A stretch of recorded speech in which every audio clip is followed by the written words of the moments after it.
ომის ისტორიაში პირველად უკრაინამ მტრის პოზიცია მხოლოდ უპილოტო პლატფორმებისა და დრონების მეშვეობით აიღო. ოკუპანტები მათ ტყვედ ჩაბარდნენ. ოპერაცია ქვეითების მონაწილეობისა და უკრაინის მხრიდან დანაკარგების გარეშე ჩატარდა.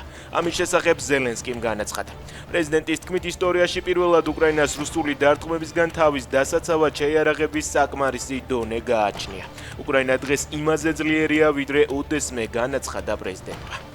ვიცოდით, რომ დიდი შანსი იყო ვიქტორი ამ არჩევნებში დამარცხებულიყო, მაგრამ ჩვენ უნგრეთში ჩავედით, რადგან ის ერთ-ერთია იმ მცირერიცხოვან ევროპელ ლიდერებს შორის, რომლებიც ბრიუსელში ბიუროკრატიას უპირისპირდებიან, განაცხადა ამერიკის ვიცე-პრეზიდენტმა ჯეი დი ვენსმა.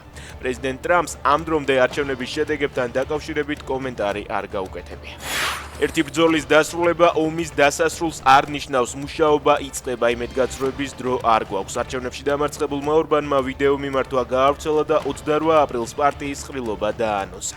გამარჯვებული პარტიის ლიდერი მადიარი კი ხვალ პრეზიდენტს ეწვევა და ხელისუფლების გადაბარების პროცედურებზე ისაუბრებს.